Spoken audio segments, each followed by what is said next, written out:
ನಮಸ್ಕಾರ ಸ್ನೇಹಿತರೆ, ನಾನು ಸತೀಶ್. ನಮ್ಮ ಇವತ್ತಿನ ವಿಡಿಯೋದಲ್ಲಿ HDFC ಲಿಮಿಟೆಡ್ ಮತ್ತೆ HDFC ಬ್ಯಾಂಕ್ ನ ಒಂದು ಮರ್ಜರ್ ಏನಿದೆ ಅದು ಬಿಗ್ ಬಾಯ್ಸ್ ಗೆ ಮುಂಚೆನೆ ಯಾವ ರೀತಿ ಗೊತ್ತಾಗಿರುತ್ತೆ, ಅವ್ರು ಯಾವ ರೀತಿ ಒಂದು ಪೊಸಿಷನ್ ನ ಬಿಲ್ಡ್ ಮಾಡ್ತಾರೆ, ಅದ್ರ ಜೊತೆಗೆ ನನ್ನ ಕನ್ನಡದಲ್ಲಿ ಸಹ ಕೊಟ್ಟಿದ್ದೀನಿ. ಇದು ದೊಡ್ಡ ಹುಡುಗರ ಅಥವಾ ಬ್ರಾಕೆಟ್ ಅಲ್ಲಿ ಹಾಕಿದ್ದೀನಿ, ಹಣದ ಆಟ ಆಗೋರು. ಯಾಕಂತ ಹೇಳಿದ್ರೆ big boys especially financial services ಇರುವಂತಹ ಸ್ಟಾಕ್ಗಳು, ನಿಫ್ಟಿಯಲ್ಲಿ ಕ್ವಾಲಿಟಿ ಸ್ಟಾಕ್ಸ್ಗಳು, ಬ್ಯಾಂಕ್ ನಿಫ್ಟಿಯಲ್ಲಿ ಕ್ವಾಲಿಟಿ ಸ್ಟಾಕ್ಸ್ಗಳು ಏನಿದೆ ಅದಕ್ಕೆ ಆ ಒಂದು ಸ್ಟಾಕ್ಗಳು ನೆಕ್ಸ್ಟ್ ಒಂದ್ ದಿವಸನೋ ಒಂದ್ ವಾರದ ಮುಂಚೆನೆ ಒಂದು ಅಪ್ ಟ್ರೆಂಡ್ ಅಥವಾ ಡೌನ್ ಟ್ರೆಂಡ್ ಯಾವ ರೀತಿ ಆಗ್ಬೇಕಾಗ ಅಂದ್ರೆ ಸಿಕ್ಕಾಪಟ್ಟೆ ಮೂವ್ಮೆಂಟ್ ಕೊಡುವಂತ ಒಂದು ಸಿಚುವೇಶನ್ಸ್ ಗಿಂತ ಮುಂಚೆ ಕೆಲವೊಂದು ಕ್ಲೂಸ್ಗೂ ಅಥವಾ ಒಂದು ಫುಟ್ ಪ್ರಿಂಟ್ಸ್ ಅಥವಾ ನೆರಳುಗಳನ್ನ ಬಿಟ್ಟು ಹೋಗ್ತಾರೆ ಅನ್ನೋದಕ್ಕೆ ಒಂದು ಬೆಸ್ಟ್ ರೀಸನ್ ಈ ನಮ್ಮ HDFC ಬ್ಯಾಂಕ್ ಮತ್ತೆ HDFC ನ ಒಂದು ಡೀಲು. ಇದು ಒಂದು ಶೇರ್ ಮಾಡೋಕ್ಕಿಂತ ಮುಂಚೆ ಈ ನಮ್ಮ ಎಜುಕೇಶನಲ್ ವಿಡಿಯೋ ನಿಮ್ಮ ಒಂದು ನಾಲೆಜ್ ಇನ್ಕ್ರೀಸ್ ಆಗಲಿ ಅನ್ನೋ ಪರ್ಪಸ್ಗೋಸ್ಕರ ನಾವು ಸೆಬಿ ರಿಜಿಸ್ಟರ್ಡ್ ಅಡ್ವೈಸರ್ಸ್ ಅಲ್ಲ. ಈ ಒಂದು ಮೇನ್ ವಿಡಿಯೋ ಮಾಡುವಂತ ರೀಸನ್ ಏನಂತ ಹೇಳಿದ್ರೆ, ನಮ್ಮ ಸ್ನೇಹಿತರೊಬ್ರು HDFC ಬ್ಯಾಂಕ್ ಡೀಲ್ ಯಾವಾಗ ಒಂದು ಅನೌನ್ಸ್ಮೆಂಟ್ ಆಯ್ತು, ಇವತ್ತು ಸೂಪರ್ ಡೂಪರ್ ಅಪ್ ಆಯ್ತು, ಮೋರ್ ದನ್ 10-15% ಅಪ್ ಆಯ್ತು.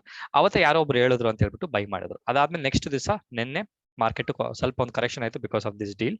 ಯಾಕಂತ ಹೇಳಿದ್ರೆ ಯಾವುದೇ ಒಂದು ಡೀಲ್ ಬರೋಕ್ಕಿಂತ ಮುಂಚೆ ಸ್ನೇಹಿತರೆ ಅನೌನ್ಸ್ಮೆಂಟ್ಸ್ ಆದ್ಮೇಲೆ ದೊಡ್ಡ ಅಪ್ ಮೂಮೆಂಟ್ ಡೌನ್ ಮೂಮೆಂಟ್ ಕೊಡ್ಬೋದು.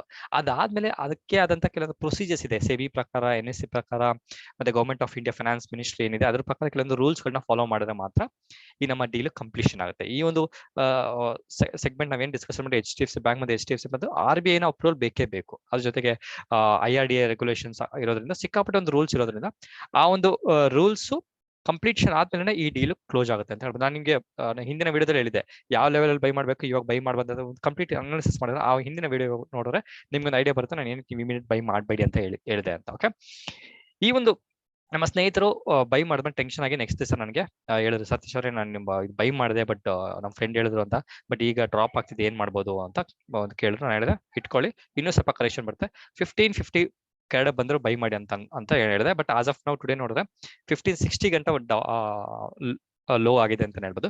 ಸೊ ಈ ರೀತಿಯ ಒಂದು ನ್ಯೂಸ್ಗಳು ಬರ್ಬೇಕಾದ್ರೆ ಸ್ನೇಹಿತರೆ, ನಾ ಈ ಒಂದು ವಿಡಿಯೋ ಮುಖಾಂತರ ನಿಮ್ಗೆ ಹೇಳೋದು ಅಂತ ಹೇಳಿದ್ರೆ, ನೀವು ಇಮಿಡಿಯೇಟ್ ನಿಮ್ಮ ಟ್ರೇಡ್ಗೆ ಎಂಟರ್ ಆಗಕ್ಕೆ ಹೋಗ್ಬೇಡಿ.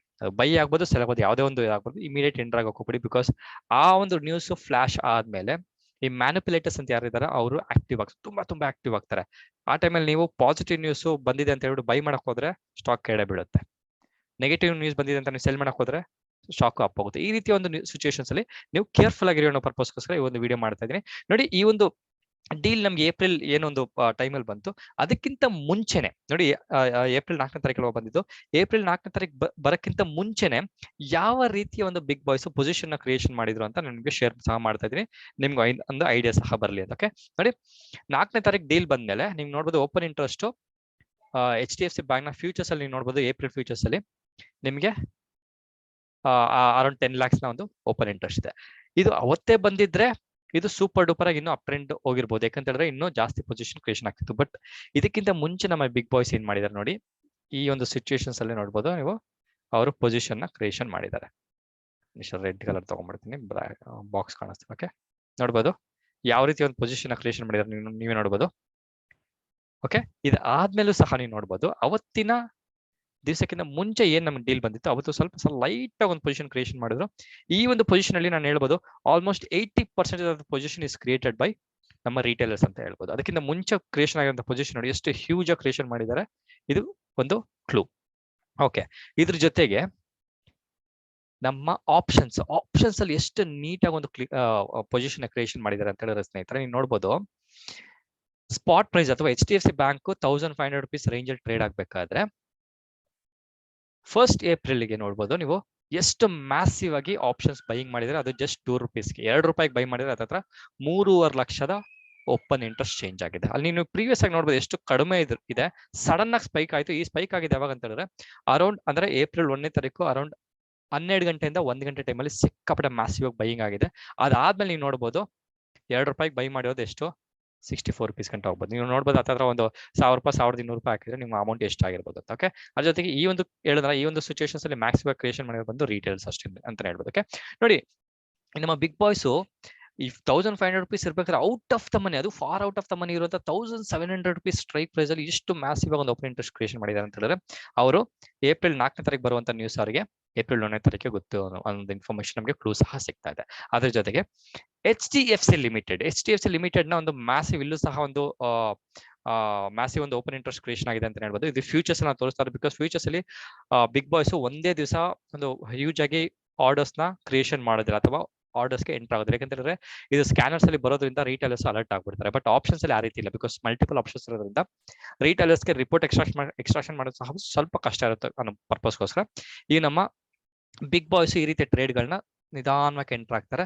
ಅದಾದ್ಮೇಲೆ ಆಪ್ಷನ್ಸ್ ಅಲ್ಲಿ ನೋಡ್ಬೋದು, ನಾನು ಒಂದೇ ದಿವಸ ಒಂದೇ ಸ್ಟ್ರೈಕ್ ಪ್ರೈಸ್ಗೆ ನಾನು ಸೆಲೆಕ್ಷನ್ ಮಾಡಕ್ ಆಗೋದಿಲ್ಲ. ಮಲ್ಟಿಪಲ್ ಸ್ಟ್ರೈಕ್ ಪ್ರೈಸ್ ಅಲ್ಲಿ ಏನೇನಾಗಿದೆ ಅಂತ ರಿಸರ್ಚ್ ಮಾಡೋ ಪರ್ಪಸ್ಗೋಸ್ಕರ, ಹ್ಯೂಜ್ ಆಗುತ್ತೆ ಅನ್ನೋ ಪರ್ಪಸ್ಗೋಸ್ಕರ ಬಿಗ್ ಬಾಯ್ಸ್ ಏನ್ ಮಾಡ್ತಾರೆ ಅಂದ್ರೆ ರೀಟೇಲರ್ಸ್ಗೆ ಅವೈಲಬಿಲಿಟಿ ಇರುವಂತ ರಿಪೋರ್ಟ್ಸ್ ಗಳನ್ನ ಬಿಟ್ಟು ಬೇರೆ ರಿಪೋರ್ಟ್ಸ್ ನ ಅವರು ಮ್ಯಾನಿಪುಲೇಷನ್ ಮಾಡಕ್ಕೆ ಟ್ರೈ ಮಾಡ್ತಾರೆ. ಓಕೆ, ನೋಡಬಹುದು ಈ ಒಂದು ಸಿಚುವೇಶನ್ಸ್ ಅಲ್ಲಿ HDFC ಬ್ಯಾಂಕ್ 2,400 ರೂಪಾಯಿ ಇರೋ ಟೈಮಲ್ಲಿ 2,500 ರೂಪಾಯಿ ನೋಡಿ ಆಪ್ಷನ್ಸ್ ಸಿಕ್ಕಾಪಟ್ಟೆ ಕಡಿಮೆ ಒಂದು ಮಾಡಿದ್ರೆ, ಅದಾದ್ಮೇಲೆ ನೋಡಿ ಈ ಟೈಮಲ್ಲಿ ಆಪ್ಷನ್ಸ್ ವೈಂಡ್ ಅಪ್ ಆಗ್ತಿದೆ ಅಂತ ಹೇಳ್ಬೋದು, ಅಥವಾ ಶಾರ್ಟ್ ಕವರಿಂಗ್ ಆಗ್ತಿದೆ ಅಂತ ಹೇಳ್ಬೋದು. ಅದರ ಜೊತೆ ನೋಡಿ 2,600 ನ ಸ್ಟ್ರೈಕ್ ಪ್ರೈಸ್ ಎಷ್ಟಾಗಿದೆ, ಅದ್ರ ಜೊತೆಗೆ 2,700 ನ ಸ್ಟ್ರೈಕ್ ಪ್ರೈಸ್ ನೀವು ನೋಡ್ಬೋದು ಎಷ್ಟು ನೀಟಾಗಿ ಇನ್ಕ್ರೀಸ್ ಮಾಡಿದ್ದಾರೆ ಅಂತ ನೋಡ್ಬೋದು. ಇದಕ್ಕೆ ನಿಜ ನೋಡಿ ಎಷ್ಟು ನೀಟಾಗಿ ಇನ್ಕ್ರೀಸ್ ಆಗ್ತಿದೆ, ನೋಡಿ ಎಷ್ಟು ನೀಟಾಗಿ ಇನ್ಕ್ರೀಸ್ ಆಗ್ತಿದೆ. ಅದಕ್ಕೆ ಅರ್ಥ ಏನಂತ ಹೇಳಿದ್ರೆ ಇದು ಅವ್ರಿಗೆ ಆಲ್ಮೋಸ್ಟ್ 1 ವೀಕ್ ಮುಂಚೆನೆ ಗೊತ್ತಿತ್ತು ಅಂತ ಒಂದು ಇನ್ಫಾರ್ಮೇಶನ್ ನನಗೆ ಹೇಳ್ತಾ ಇದೆ. ಸರಿ ಸತೀಶ್ ಅವರು, ಇದೆಲ್ಲ ಇನ್ಫಾರ್ಮೇಶನ್ ಶೇರ್ ಮಾಡಿದ್ರಿ, ಇದರ ಒಂದು ಪರ್ಪಸ್ ಏನು ಅಂತ ಹೇಳಿದ್ರೆ, ಮೇನ್ ಪರ್ಪಸ್ ಏನಂತ ಹೇಳಿದ್ರೆ ಸ್ನೇಹಿತರೆ, ಯಾವುದೇ ಒಂದು ನ್ಯೂಸ್ ಫ್ಲಾಶ್ ಆದ್ಮೇಲೆ ಇಮಿಡಿಯೇಟ್ ನೀವು ಟ್ರೇಡ್ಗೆ ಎಂಟರ್ ಆಗಕ್ಕೆ ಹೋಗ್ಬೇಡಿ. First reason.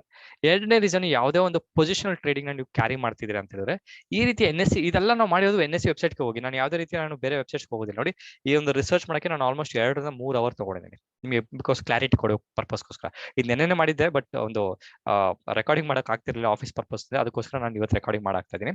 ಸೊ ಇದು ಎರಡನೇ ರೀಸನ್. ನೀವು ಪೊಸಿಷನ್, ಎಸ್ಪೆಷಲಿ ಪೊಸಿಷನ್ ಟ್ರೇಡ್ ತಗೊಂಡ್ಬೇಕಾದ್ರೆ ಕೇರ್ಫುಲ್ ಆಗಿ ಈ ರೀತಿ ಒಂದು ಅನಾಲಿಸಿಸ್ ಮಾಡಿ.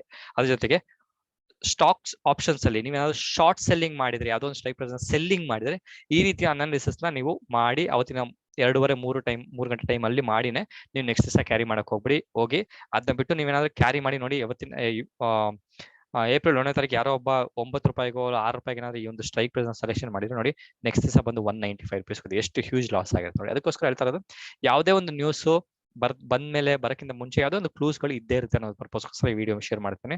ಬಿಗ್ ಬಾಯ್ಸ್ ಆಫ್ಟರ್ ಆಲ್ ಅವ್ರು ಹ್ಯೂಜ್ ಒಂದು 1,000 ಕೋಟಿ ತಗೊಂಡ್ಬರೋದ್ರಿಂದ, ಅವ್ರು ಅನಾಲಿಸಿಸ್ ಮಾಡಿರ್ತಾರೆ, ಕ್ಲೂಸ್ ಕೊಟ್ಟಿರ್ತಾರೆ, ಎಲ್ಲ ಮಾಡೋದ್ರಿಂದ ನಮ್ಗೆ ಒಂದು ಹಿಂಟ್ ಸಿಗುತ್ತೆ ಅನ್ನೋ ಪರ್ಪಸ್ಗೋಸ್ಕರ ಈ ಒಂದು ವಿಡಿಯೋ ಮಾಡ್ತಾ ಇದ್ದೀನಿ. ಜೊತೆಗೆ ಈ ಒಂದು ಸ್ಟಾಕ್ ಅಲ್ಲಿ ಹೆಂಗ್ ಎಂಟರ್ ಆಗಬೇಕು, ಯಾವ ರೀತಿ ಒಂದು ಸ್ಟೇಜ್ ಅಲ್ಲಿ ಎಂಟರ್ ಆಗ್ಬೇಕಂತ ನಾನು HDFC bank, HDFC limited 2 share ಮಾಡಿದ್ದೀನಿ. ಸೊ ಆ ವಿಡಿಯೋನ ನೋಡ್ಕೊಂಡು ಸಹ ನೀವು ಕೇರ್ಫುಲ್ ಆಗಿದ್ರೆ ನೆಕ್ಸ್ಟ್ ಟೈಮ್ ಅಂತ ಹೇಳ್ತಾರೆ, ಯಾರೇ ಒಬ್ರು ಹೇಳಿದ್ರು, ಅವ್ರು ಹೇಳಿದ್ರು, ಇವ್ರು ಹೇಳಿದ್ರು ಅಂತ ಟ್ರೇಡ್ಗೆ ಎಂಟರ್ ಆಗಕ್ಕೆ ಹೋಗ್ಬಿಡಿ. ನಿಮ್ಮ ಹಣ ಕೇರ್ಫುಲ್ ಆಗಿ ನೋಡ್ಕೊಳ್ಳಿ ಅಂತ ಹೇಳ್ತಾ ಮತ್ತೊಂದು ವಿಡಿಯೋದಲ್ಲಿ ಮೀಟ್ ಮಾಡ್ತೀನಿ. ಅಲ್ಲಿಗೆ ಲೈಕ್ ಮಾಡೋದು ಮಾತ್ರ ಮರಿಬೇಡಿ. ಬಾಯ್.